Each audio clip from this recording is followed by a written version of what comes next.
My brother hooked up with my fiance and got her pregnant just before our wedding. I worked a grueling job to support my sister, only to have her call me a miser and find out that she was spending my money on jewelry. At a family dinner, I confronted my sister and parents for not taking care of her. For as long as I can remember, my younger sister has had a way of drawing people into her orbit. She's always been charismatic, but underneath that charm is a demanding streak that's hard to ignore. When she first came to me for help, I didn't think much of it. She said she was struggling financially and couldn't bring herself to ask our parents. She sounded like she was at the end of her rope, embarrassed and desperate. I felt sorry for her. As the older sibling, I felt it was my duty to step in. She talked about how she wanted to get her life back on track and needed a little help to get.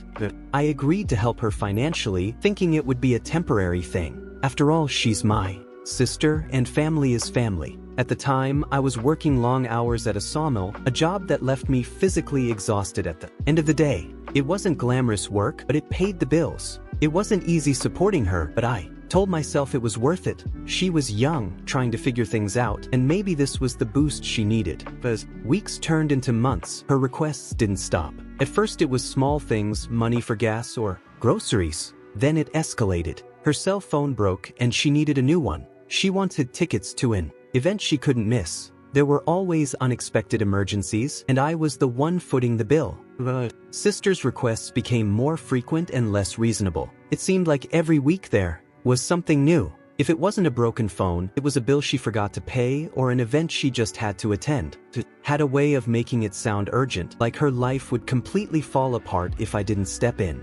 First, I justified it. She's young, I thought. She'll learn. But the pattern became harder to ignore. She never seemed to consider the effect it was having on me. Working in the sawmill wasn't. It was grueling physical labor, hauling logs, working with heavy machinery, and coming home covered in sweat and sawdust. My body ached most days, and what little I earned was stretched thin between my own expenses and her constant needs. Still, I told myself I was doing the right thing. She was my sister after all. If our parents weren't going to support her financially, who else could she turn to? That thought kept me going, even when her demands began to wear me down. But there were moments, little clues that made me question her sincerity. She always seemed to have money for things that didn't quite add up. I'd see her wearing new clothes or expensive-looking jewelry, things she never mentioned needing help with. At first I brushed it off. Maybe they were gifts or on sale. But the doubts lingered, gnawing at the edges of my mind. I didn't confront them. I told myself it wasn't worth arguing about. She was young and maybe she didn't realize how hard I was working to support her. But deep down, part of me was starting to resent the situation. The requests kept coming and my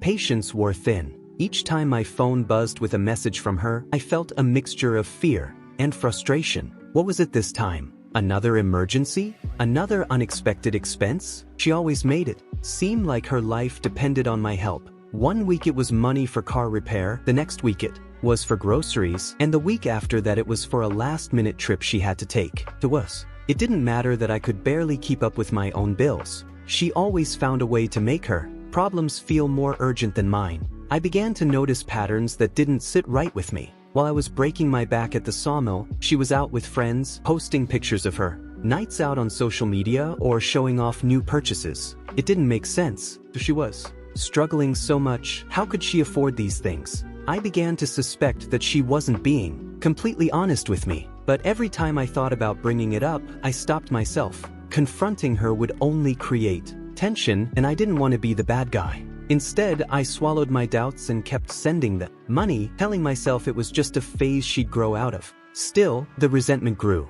I began to feel like a fool, like I was being used. The harder I worked, the more she seemed to take me for granted. And the worst part? She never showed an ounce of gratitude. One day, after another hard shift at the sawmill, I sat down and decided I needed to know the truth. My sister had asked for money, again, claiming her phone was broken. And something about the way she asked didn't sit right with me. It felt too rehearsed, too convenient. I decided to check out her social media. At first it was the usual pictures with friends, group selfies, and snapshots of her meals. But then I saw posts of her showing off shiny new jewelry, bragging about how hard work pays off. She was wearing a bracelet that must have cost more than my weekly paycheck. The captions made my blood boil as she bragged about being independent and self-made, as if she hadn't been sucking me dry for months. There were even comments from her friends, congratulating her on her success. They had no idea that her so-called hard work was actually sweating it out at the sawmill. I sat there stunned. I wanted to give her the benefit of the doubt, but there was no denying what I saw. She wasn't struggling as she claimed. She was using the money I sent her to finance a lifestyle she couldn't afford on her own. At that moment, something shifted inside of me. Yes, I felt anger, but also a deep sense of disappointment. I'd worked so hard to support her, because I thought she needed me, but now it was clear that she had taken advantage of me and I didn't know how much more I could take. Despite my frustration, I didn't confront her right away. I told myself it wasn't worth the fight. Not yet anyway. Maybe I was overreacting. Maybe there was some explanation I hadn't considered. But as days went by, the anger didn't go. It grew. Every time I picked up a heavy log at the sawmill or came home with aching muscles, I thought about her flaunting jewelry, her nights out, her carefree smile while I dug myself into debt, supporting her. A week later, she asked for more money, this time for rent. Her tone was as desperate as ever, as she emphasized how hard it was to make ends meet. I almost laughed. Rent? Was this for her actual apartment? Or for whatever shiny new thing she wanted next? But once again, I gave in. I sent her the money, telling myself it would be the last time. After all, she's my sister. What else could I do? I kept hoping that she'd wake up to what she's doing, that she'd realize how much I'm sacrificing for her. But deep down, I knew she wouldn't. Didn't see me as her hard-working older brother. She saw me as her safety net, her endless source of money.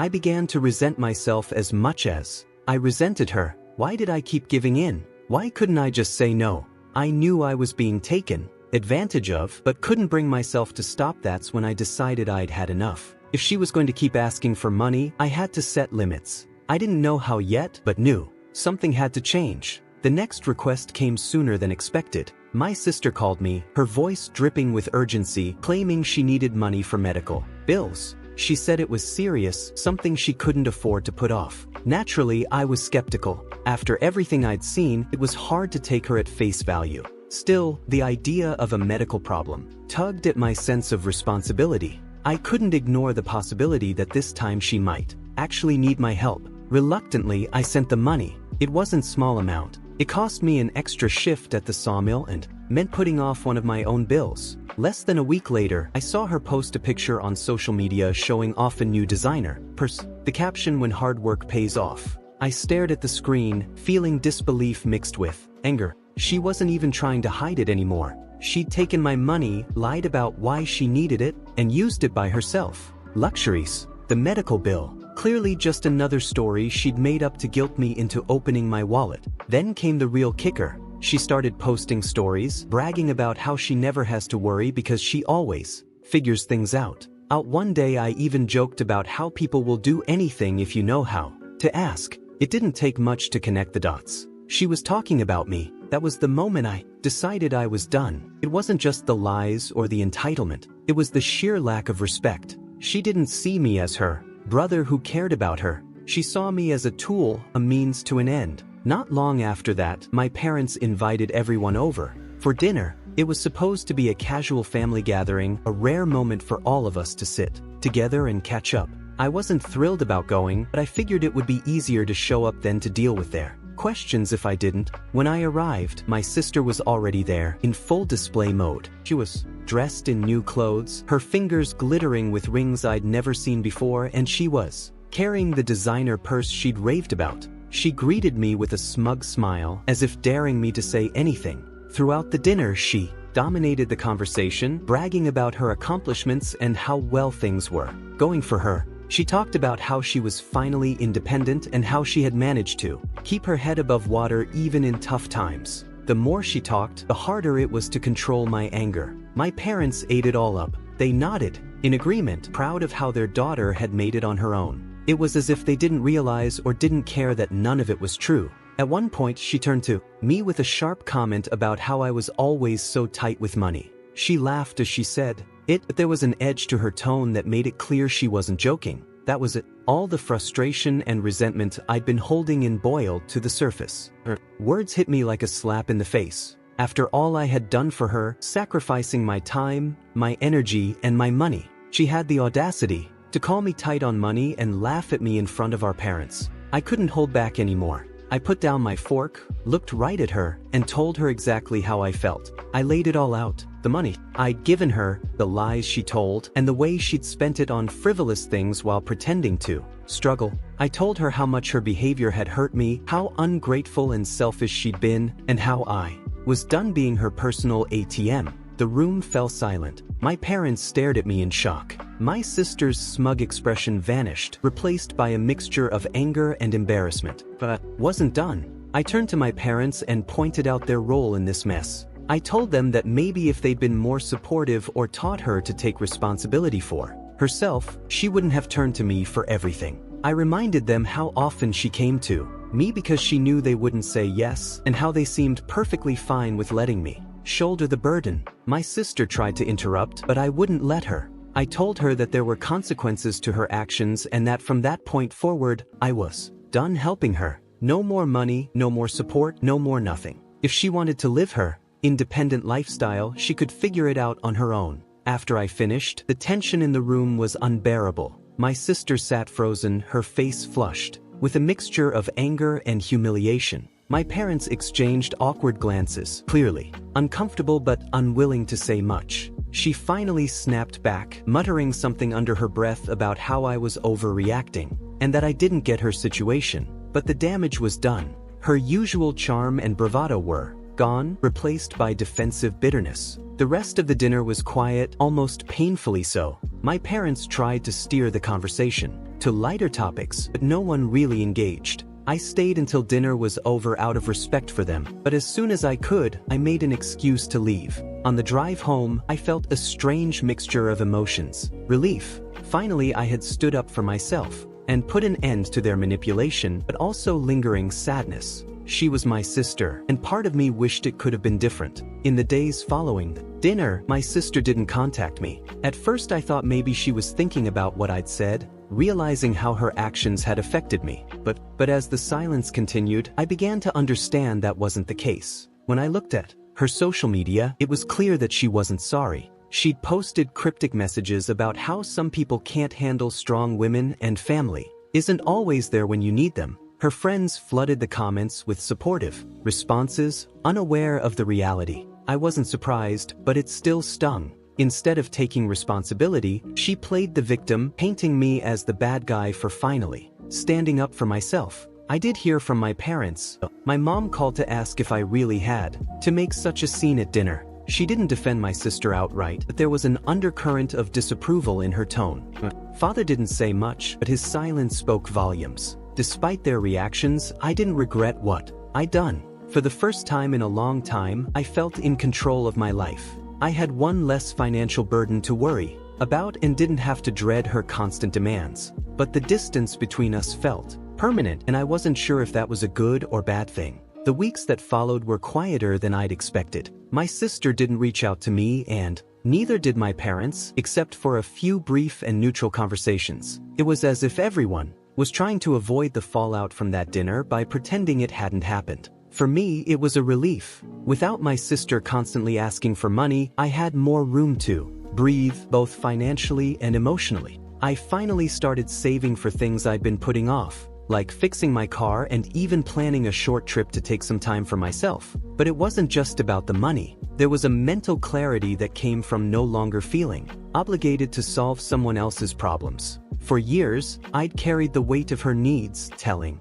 myself I was doing the right thing. But now I realized how much of myself I'd been sacrificing for someone who didn't appreciate it. Occasionally, I'd hear from mutual friends or family members that my sister was still upset and would frame the situation in a way that made me look heartless. She complained that I'd let her down and that I'd never really cared, but I didn't let her get to me. Anyone who knew the whole story would see through her words. I focused on myself and the time and energy I'd once put into helping her were now being redirected toward building a better life for myself. It wasn't easy, but it felt right. As months passed, I fully accepted the distance from my sister. She continued her pattern of trying to gain sympathy from those around her, but I wasn't part of her audience anymore. I stopped looking at her social media and ignored Occasional comments I'd hear about her complaints. My parents eventually softened. They stopped pushing me to reconcile with her. Even though they never fully acknowledged how much I'd sacrificed, I accepted that they probably never would. It wasn't about them understanding or validating me anymore. It was about my own peace of mind. My sister, on the other hand, avoided me completely.